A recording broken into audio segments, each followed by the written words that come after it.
Саламатсыздар ма, құрметті Қарағанды облыстық бейнелеу өнері музейінің көрермендері. 10 ақпан біздің сүйікті қаламыз Қарағандының ресми түрде қала мәртебесін алған күні.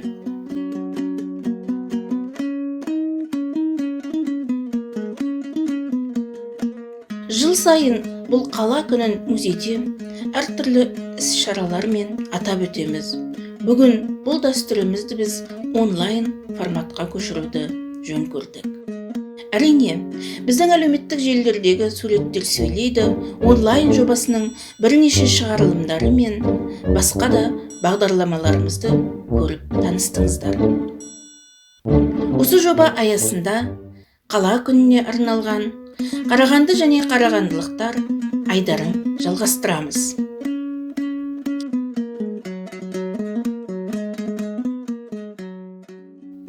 Бұл айдарда біздің қаламыздың қалыптасып дамуына үлес қосқан адамдардың портреттері ұсынылады.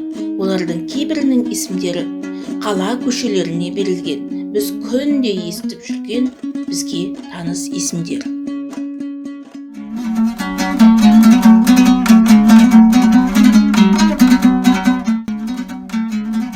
Біздің қаламыздың қақ ортасында жасыл желекке оралған ең әсем әрі үлкен көшелердің бірі ол Манарбек Иржанов атындағы көше.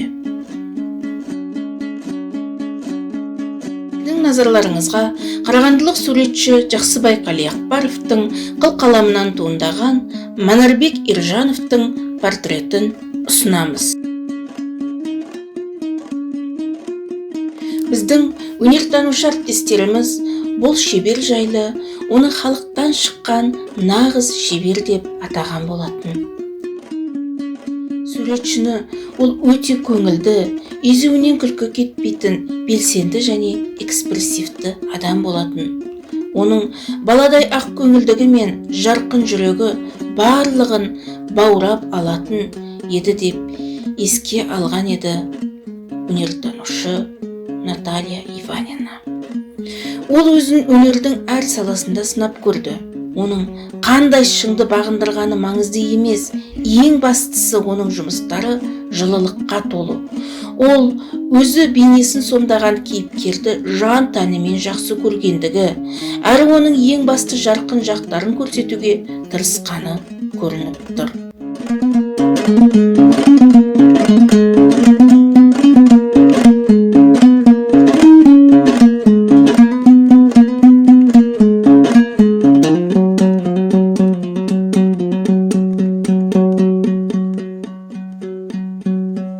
Авторға қазақ халық өнері өте жақын болды.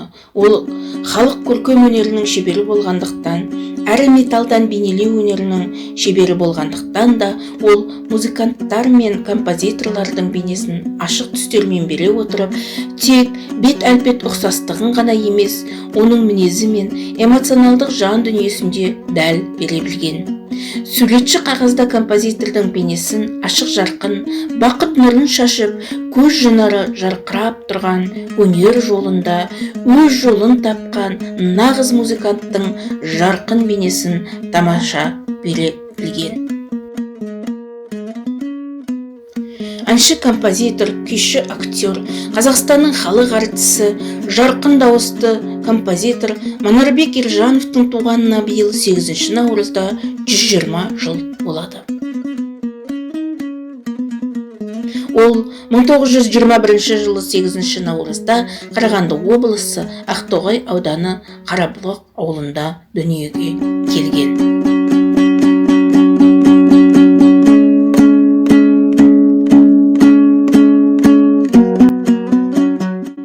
Манарбектің ата-анасы туа біткен талант еді. Әкесі күйші, зергер ұста болған. Анасы Нақбала да әншілігімен ауыл арасында танылған.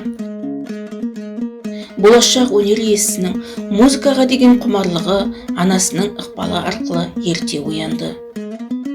Ата-анасынан жастайынан жетім қалған Манарбек қойшының малын бақты. Манарбек Елжановты музыка әлеміне жетелеп, оның әсем сазын көкірегіне ұялата білген ұстазы әнші әрі күйші Күсенбай. Бұдан кейін Манарбектің әншілік шеберлігін ұштауда Шашубай Қошқарбайұлы мен Әміре Қашаубаев игі әсер етті. 16-17 жасында Манарбек Елжанов Біржан Сал, Ақан Сері, Жарылғап Берді, Естай, Шашубай әндерін айтып, ауыл арасындағы айтыстарға қатысып, ел аузына іліккен. Манарбек жастайынан Сарыарқаның ән дәстүрін бойына сіңіріп өсті. Әндерді нақышына келтіре шырқайтын. Оның дауысы халықтық ән өнерінде кең орын алатын. Терме, желдірмелерді, кең тынысты әндерді әуелете орындайтын. 1925 жылы Манарбек Елжанов Алматыға келеді. Осы жерде оның өмірінің жаңа кезеңі басталды. Ол бұнда нота мектебін үйренеді, танымал әншілермен, домбырашы жыршылармен және тағда басқа өнер тарландарымен кездеседі. Оның әншілік өнеріне Әміре Қашаубаев жоғары баға берді. Оған кеңес беріп, ылғи да қолдау жасап, қолдау көрсететін еді. Бұдан кейін Манарбектің әншілік шеберлігін ұштауда да Әміре Қашаубаев игі әсер етті.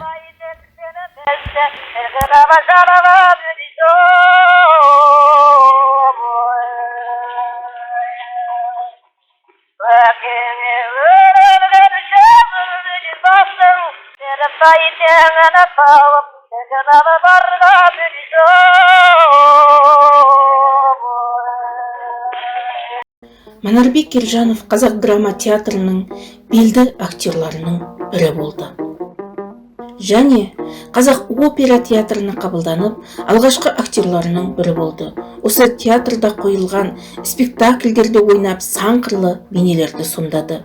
Көрермендер оның музыкалық сезімталдығының жоғары ашық дауысы және кең даланың рухын анық жеткізе алатындығы үшін қатты құрметтейтін. Манарбек музыкалықта, театрлықта білім алған жоқ. Ол тума талант. Тек Алматыдағы педагогикалық техникумның дайындық курсын аяқтады.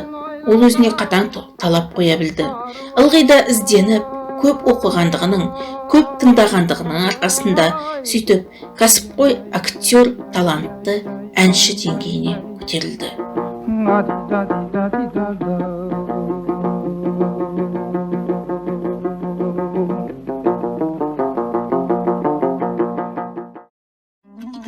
1936 жылы Мәскеуде өткен қазақ өнері мен әдебиетінің 10 күндігіне және сол жылы қарашаның 6 күні өткен қалалық кеңестің пленумына арналған концертке қатысып, мұнда ұлы ақын Жамбыл Жабаев пен опера әншісі Күләш Байсейітова және опера әншісі Құрманбек Жандырбеков те болды.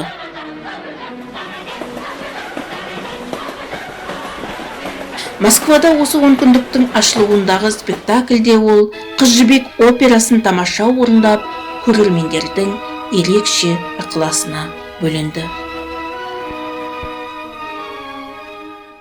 Оның дауысы жайлы бұл әнші қазақ даласын Мәскеу сахнасына алып келді деген екен.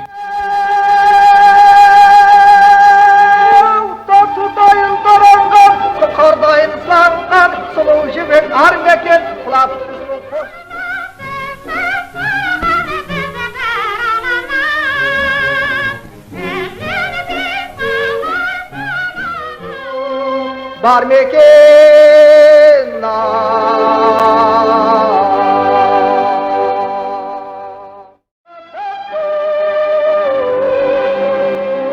Мен немен мақтанамын? Мен ең алдымен мәскеулік тыңдармандарға қазақ халық әнін дұрыс жеткізгенімді мақтан тұтамын. Маған бұл туралы Мәскеуде бірнеше рет айтылған. Мәскеуде бұл әнді түсініп, әрі сүйіп тыңдады.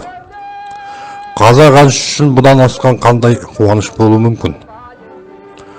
Тек оның өзін ғана емес, әндерінде түсініп тыңдағандан артық қуаныш жоқ. Бұл оңай емес, жолдастар. Бірақ бұл қандай жақсы және қажет нәрсе. Мен әнді бүкіл жанымды салып орындадым, және табысқа жетті. Менің даусым оңай және еркін естілді.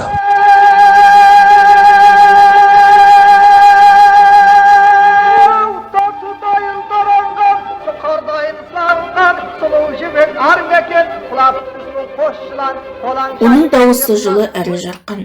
Дауыстың шырқап шыққан шыңы тыңдаушысының жүрек қылына шертілген тәрізді. Жан-жақты талант иесі Ержанов қаншама әндер шығарды. Ол 150-ден аса әндер мен күйлер шығарды. Ол ұлттық өнердегі арқа әні дәстүрінде өз мектебін қалыптастырды.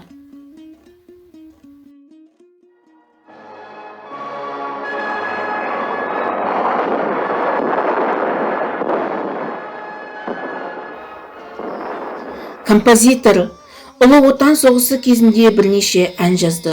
Бұл әндер жауынгерлерге рух беріп, оларды отанды жаудан қорғауға, өз отанын сүюге шақырды.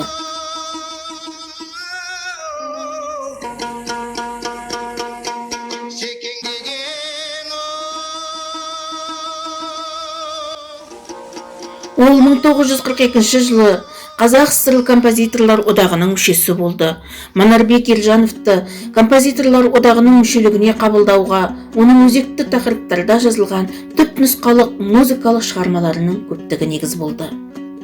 Ол ән салғанда жұрт жым-жырт болып, әнші домбырасын алып ыңғайлана бергенде қол соғатын. Домбыра асқағанның әсем лебізін төгілдіріп, маржандай суылдата бастағанда ән оған шырқап қосылатын еді. Дауыстың шырқап шыққан шыңы тыңдаушысының жүрек қылына шертілген тәрізді. Зуылдата екпіндете 100 вагон тіркеген пойызды алысқа құлаштап сүйреп бара жатыр. Арқыраған паровоздың қарқынын әнге салған өзінің шығармасы «Паровоз» әнін орындады.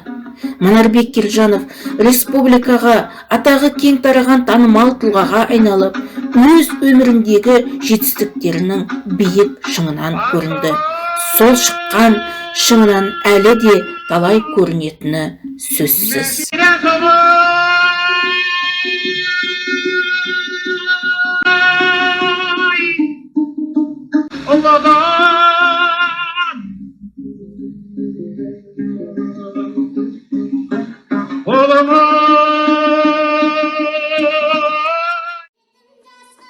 Манарбектің көптеген әндері халық қазынасына айналды. Олар кәсіпқой әншілердің репертуарына енді.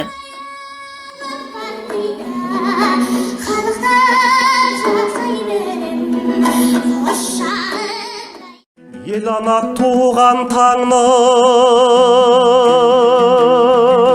құшағында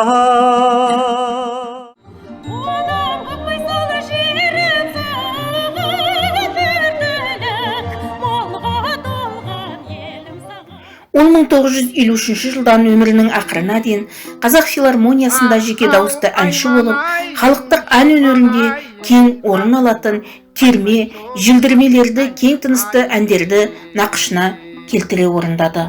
Оның жетекшілігімен орындалған әндер үлкен жетістікке жетті. Ол тек Қазақстанның әр өңірінде ғана емес, сонымен қатар республикадан тыс жерлерде де әндерін шырқады. Манарбек Елжановтың ұлттық өнер ісіне қосқан үлесі елеусіз қалған жоқ. Қазақ опера өнерінің, музыкасының, әнімен және биінің даму ісіне қосқан еңбегі үшін Қызыл жұлдыз және құрмет белгісі ордендерімен, вокал және сахналық өнер саласына қосқан еңбегі үшін Қазақ ССР-ның халық артисі атағымен марапатталды.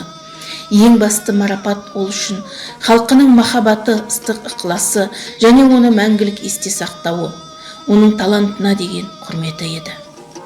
Манарбектің күмістей таза, ашық та жарқын, жарқылдаған жауһар дауысы, орындаушылық шеберлігі, әншілігі күні бүгінге дейін халқының қайнар бұлақ, қасиетті қазынасына айналып отырғанына біздер куәгерміз. Осының тағы да бір дәлелі біздің музей қорындағы тамаша талант иесі Манарбек Елжановтың портреті. Шиықтасам